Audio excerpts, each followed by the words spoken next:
So yeah, thank you for coming in today and have a little discussion around climate change, sustainability, and basically share your thoughts and ideas and opinions and basically have an open conversation around it.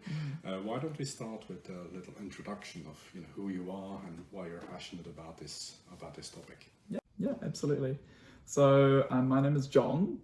I've only recently just graduated from my degree in international relations, and I'm lucky enough to have found employment within that industry. So I do hear what's on the agenda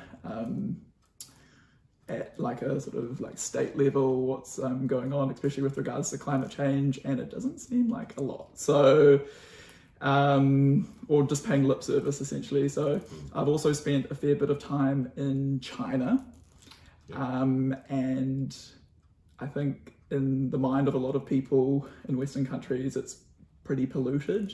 I think in some cases it's much worse than what people think, and there has been like a successful greenwashing by the CCP. So yeah, no, I've seen what it can do and how perhaps New Zealand could do better, even though we think of ourselves as being pretty good in that respect. So yeah. And isn't that part of every country's kind of perception of the population? Because country doesn't exist; it's the people living there. Same as with organizations. Organizations don't exist; it's the people running them. And it's the same with government. Government doesn't exist; it's the people running it. And isn't that something that might happen everywhere? Not every country and every person in those countries think, I'm doing my fair bit already, so stop moaning. Yeah, absolutely. I think that's probably like a high level discourse that gets sent downwards, and then people who aren't well informed, perhaps they're more likely to just accept the status quo or maybe think there's nothing particularly wrong. So that's something that we should be aware of. I don't think, despite what's being said and what we're doing here in New Zealand, or what the government's saying, it's enough. However, I think it's going to require a lot of societal education, and it's not going to be top-led, or it shouldn't be top-led, because there's going to be an agenda. Yeah. Okay, so on the education part, are you convinced, or do you believe that there's a lot of people that still need additional information to do the right thing, to do what's right? I think that there is a lot of information.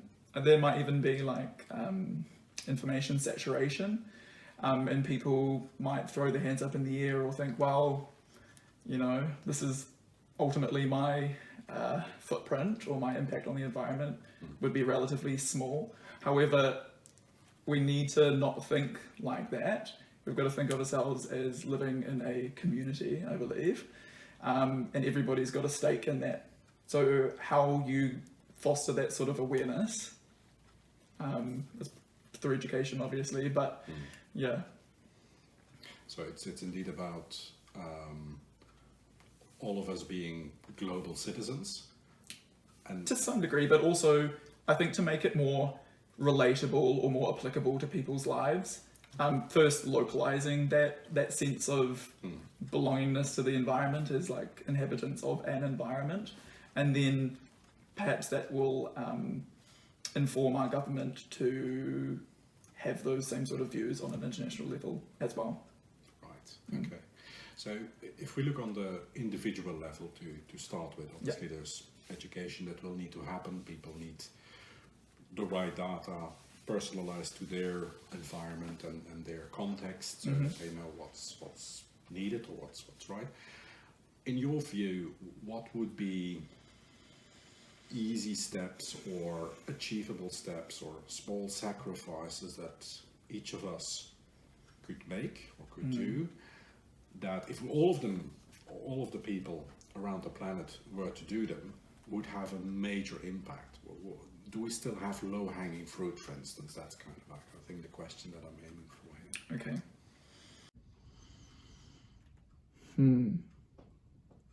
It's a bit of a... I think this is what got me before when we had like our preliminary interview. I don't know, I feel like the low-hanging fruit in this situation would probably be a willingness to not get overwhelmed by the whole situation and the realization that every move you make that's environmentally sustainable is likely to contribute to this movement. When I was initially hit with all of these questions, I was quite negative, and I thought, well, there's even though I might be very receptive to changing my habits, I wasn't so positive about elder generations within New Zealand to have a uptake of sustainable practices. However, that's the entire fallacy. I think that, ultimately your view on things and how you contribute will have ripple effects within your social circle, within the people that, how you talk about sustainability. If it's on the agenda, it's going to be influencing people. So that's not a terribly like practical thing where, I don't know, maybe eating organic vegetables or something like that, it's not like a practical thing. However, I feel like that's really important in getting more momentum and awareness for this movement. Okay, and how do you think we can get there? How can we get to a state where people are actually taking that on board and becoming more aware maybe, or more concerned, and thus change their behavior? What can each of us do? Because obviously there's, we live in a democracy, even with the government creating laws and edicts and things that are forbidden, we're still individuals, and we might still do what we like even if it is forbidden. So what can we do to make sure that irrespective of government influence, we still do what's right?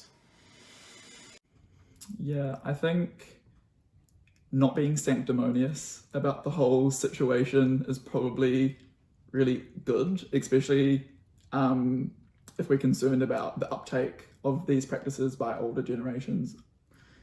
I don't think people respond well to that, especially when they've lived an entire lifetime living a particular way. It's very unsettling to have your personal beliefs or lifestyle choices uprooted like that.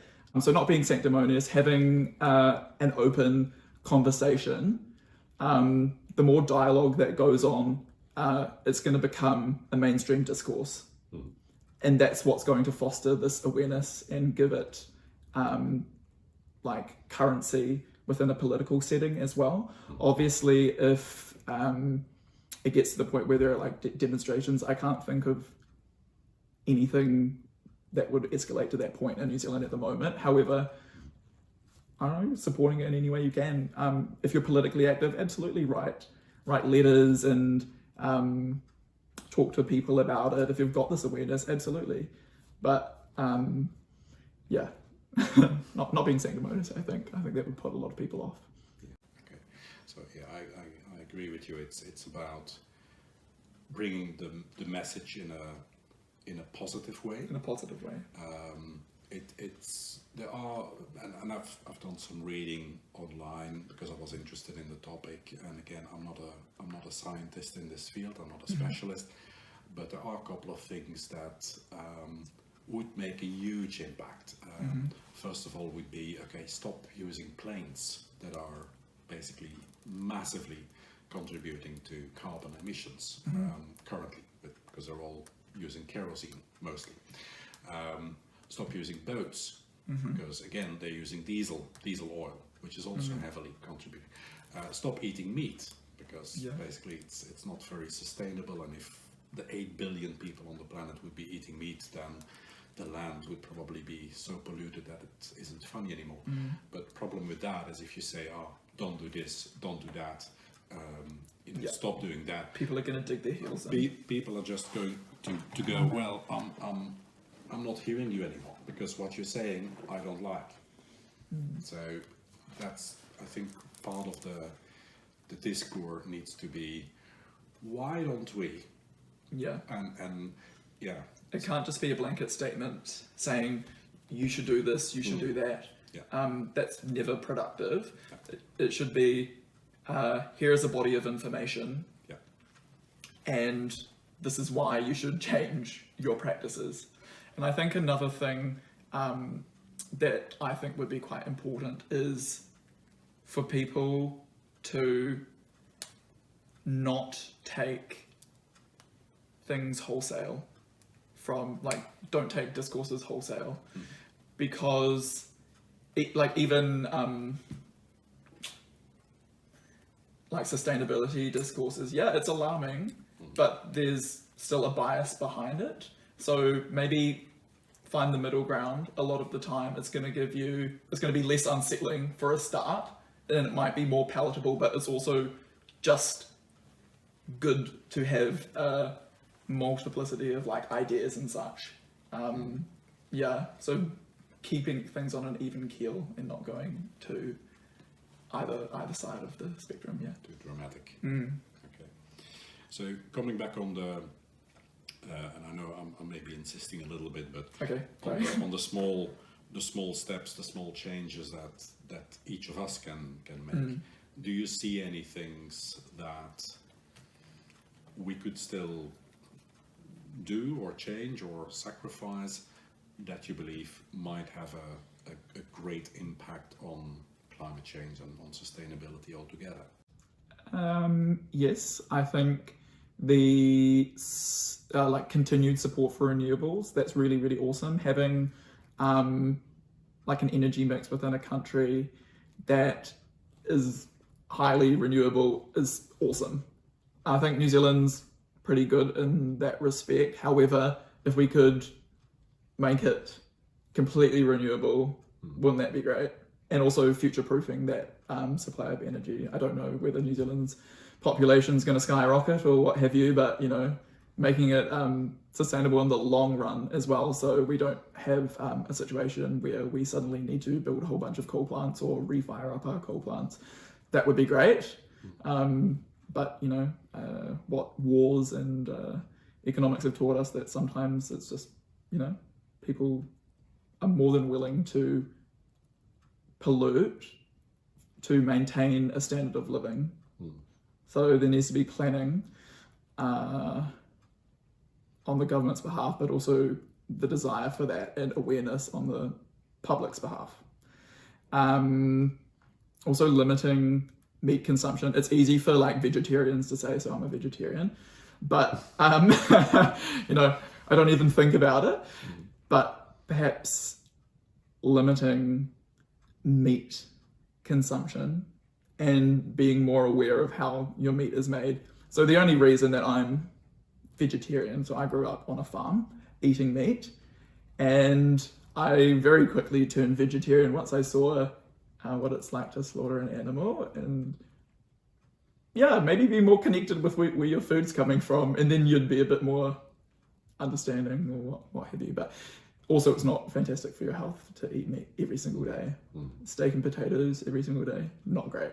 So, but I think that'll be a very slow thing and slow uptake in New Zealand. It's part of our culture, but perhaps things will change.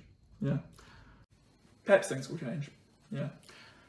And possibly it's also related to other problems that we have in this beautiful country with obesitas, diabetes, and all the other kind of potential consequences of being on a diet that is not varied enough and that doesn't contain enough vegetables in the first place. But I agree with you, it's probably also a message that might be too radical for some people. And so the reduction in consumption of meat is maybe something that is feasible. So instead of eating 7 days a week, cut that down to 4 or 5. Exactly, and then use a bit of fish and use some vegetarian alternatives.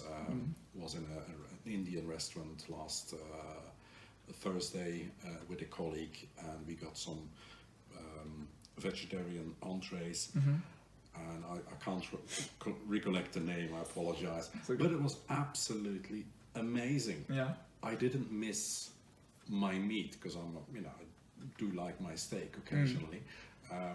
But I try to reduce it as well because I know that it's, for my health, it's not ideal. It would just make my cholesterol skyrocket, and heart diseases might go, and then, before you know it, you're no longer there. And there are lots of meat alternatives nowadays. It's not terribly common here in New Zealand, but you can get some very awesome soy-based ribs, chicken tenders, meatballs. All of these things exist, and they're sometimes even made out of mushrooms. Wow. Yeah. There's some very, very awesome meat alternatives out there, and I mean most of it's from Southeast Asia. That's where for religious beliefs and what have you, and also to help people transition away from meat because they think it's immoral to eat it. They have some very, very tasty stuff, and people seem more than happy to eat that sort of thing. Yeah. So it kind of comes down to a part of education, I guess, because if you expose people to the alternatives. So a couple of years ago, in Belgium, there was an event near Brussels where people were actually using crickets as an alternative for and so we were like, really, crickets? But then we tasted it, and it was actually really good. Supposedly cricket flour is very, very nice. It's very good, and it's very healthy, and well, there's still plenty of crickets. So even if we, and especially if we grow them or we cultivate them, bugs, it's one of those things.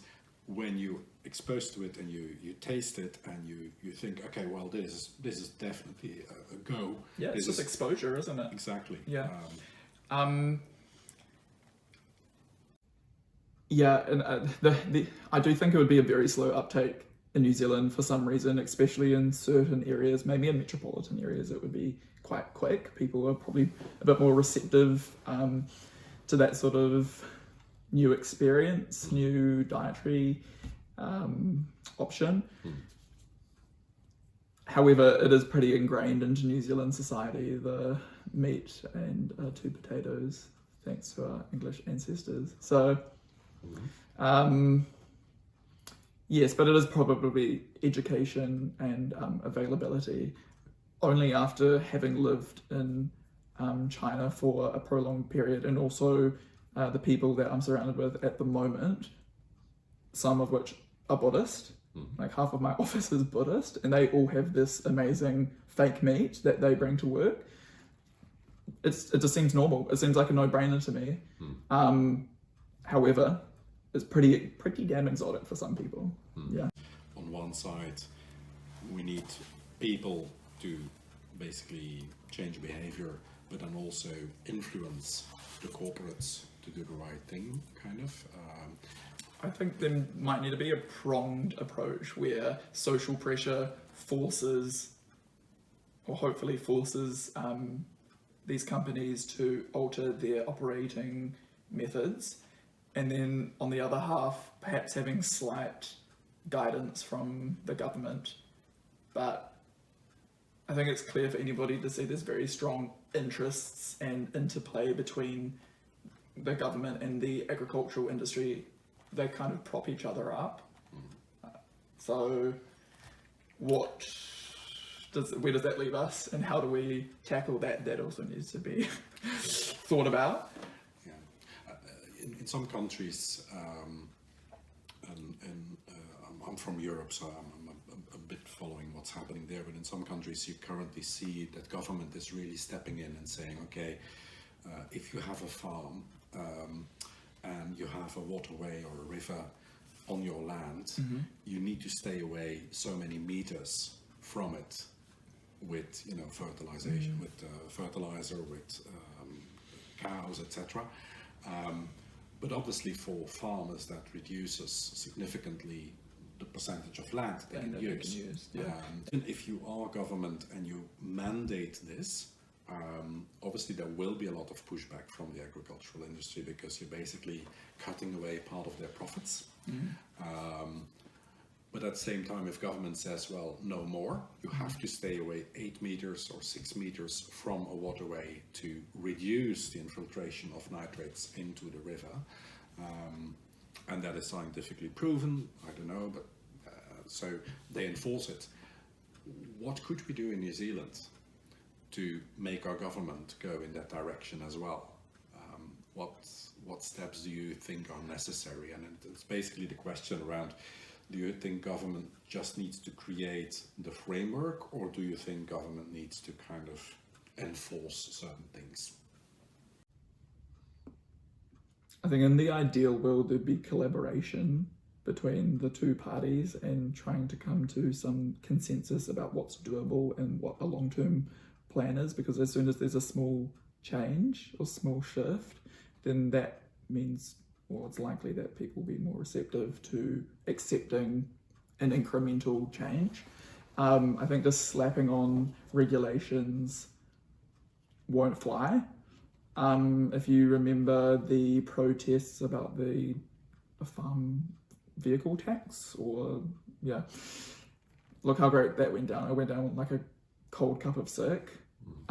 So I think there needs to be a more collaborative approach between the government and this interest group about how we can resolve such things. I can't say that I know of any specific policies, but knowing how they'd react to that sort of approach.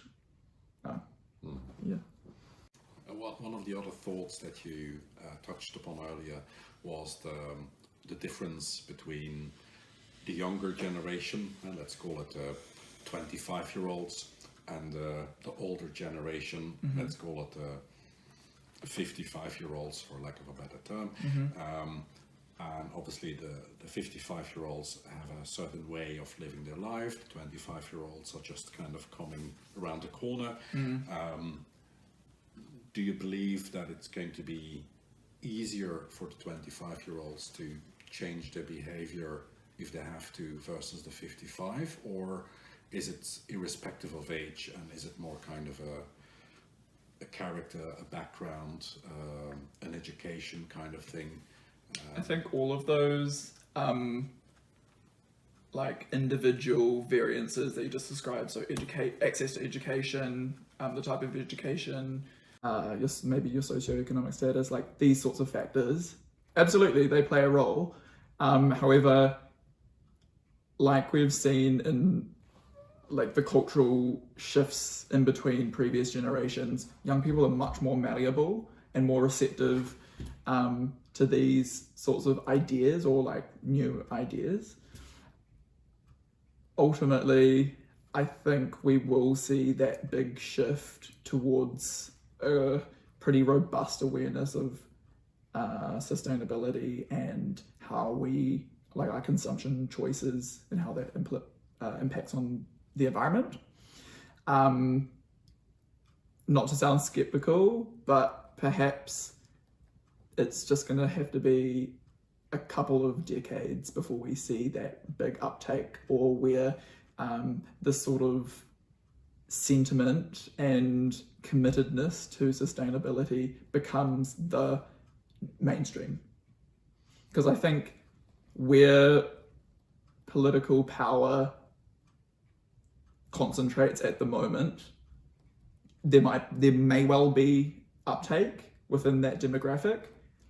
However, it's not going to be the sort of numbers and appetite that you're looking for that will come up through younger generations. So being able to perhaps target and foster an awareness within young people. And I think the New Zealand education system, though there's like a bit of a an agenda there. It's pretty good with fostering that awareness and relationship with nature, and incorporating other cultural values along with that. So multicultural as well, which is really awesome. Yeah. Cool. One of the problems with waiting a couple of decades, according to scientists, is that by then it will be too late. It'll be bad, yeah. So the global warming is already steaming towards +2 degrees Celsius. If we don't change dramatically, then we might go to 4 or 5 degrees, which would not just wipe out most of the Pacific Islands because of the rising of the oceans, but also make Earth almost unlivable for a lot of people. Well, it would basically become a hell to live here. If we go to 4 and 5 degrees Celsius global warming, entire climate would completely be changing. And that's probably why some scientists have been jumping up and down on the table saying, we need to do something, and it needs to happen now, and it has to be drastic, and it has to be way faster than the incremental change that is going. So if we look at that kind of given or information, do you believe that the change, if it has to be a bit more drastic than the incremental one, will it come from corporates, or will it come from government, or would it be a kind of a joint collaboration? Do you think what would work, what could work in as a global citizen around the world, but specifically for New Zealand as well? What do you think is on the radar there? Yeah, I think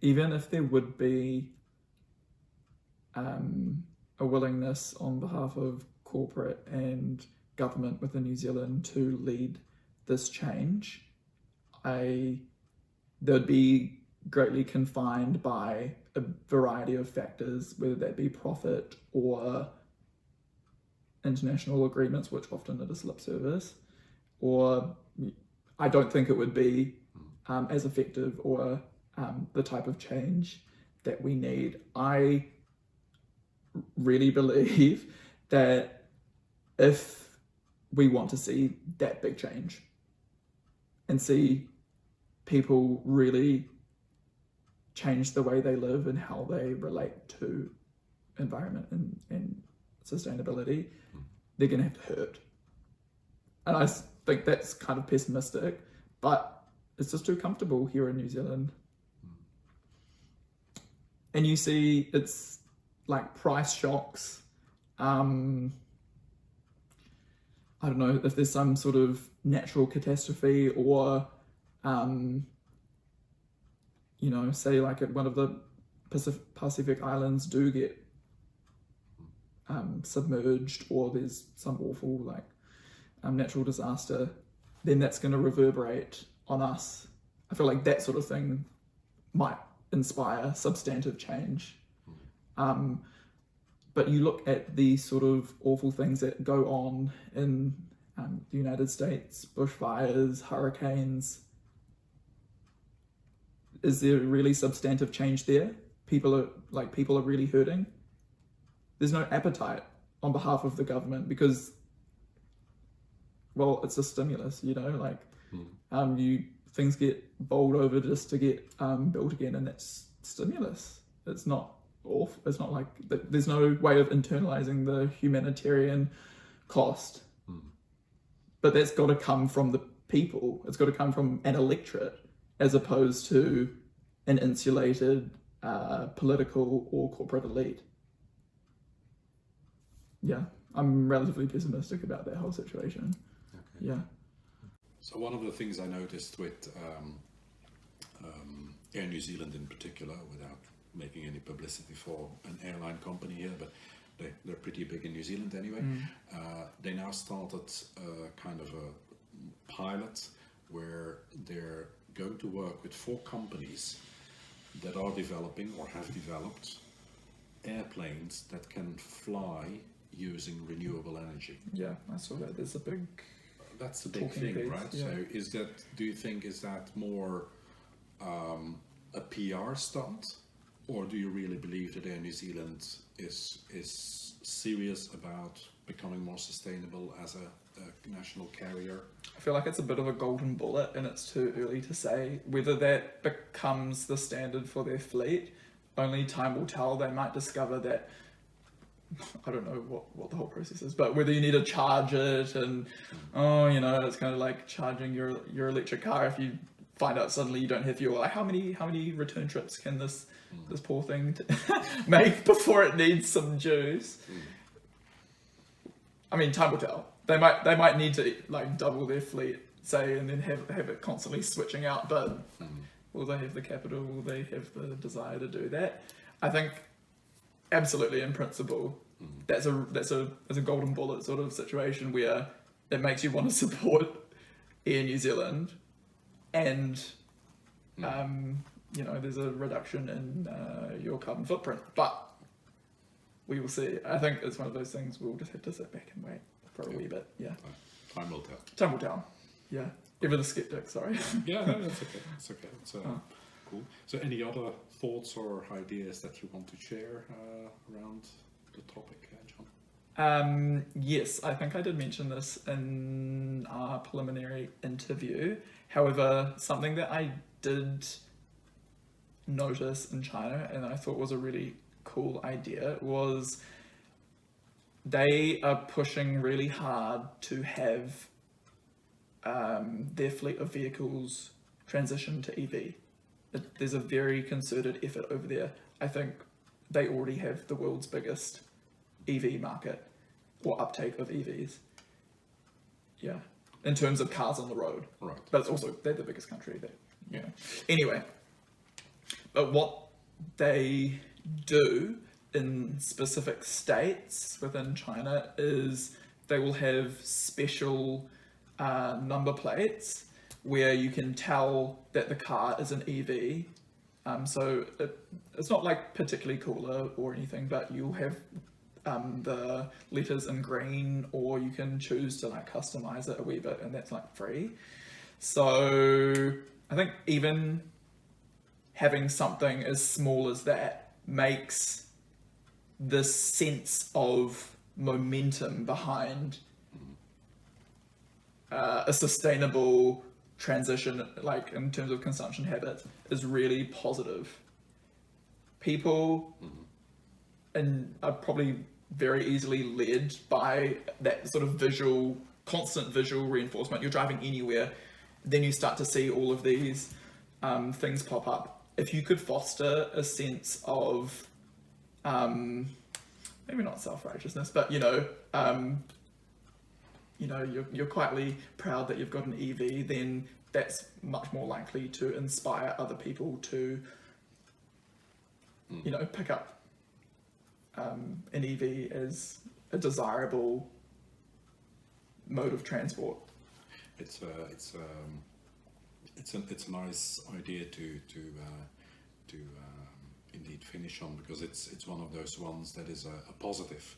It is a positive, yeah. It reminds me of something that the UK government did some years ago around taxes and getting their taxes paid in time. And obviously initially they were just sending out letters, beware, if you're going to be late you will be fined, and it was all negative, it was all very punitive. That's negative reinforcement, stick. And at a certain moment they changed the narrative into just adding one sentence at the bottom of their tax letter saying 90% of all people, or all British people, pay their tax on time.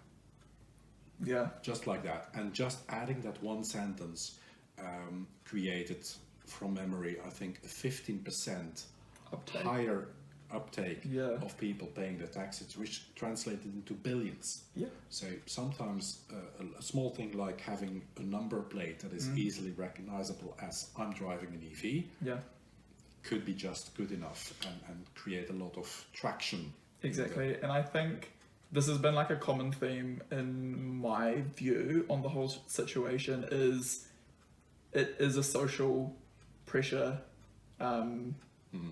It's going to have to be something that starts with positive discourse that can make people feel enfranchised in this whole discussion. It's that sort of sense that you can make a change and not just throwing your hands up in the air and burying your head under the sand and feeling sad about the whole thing. Yeah, that's not going to inspire any positive change. So having small things like that and having an open discussion, I think that's probably the most important thing that will get momentum behind this movement. Excellent. Yeah. Thank you so much, John, for coming in today, and thanks for sharing your ideas and No thoughts worries. and opinion. Really appreciate it. Thank you for having me.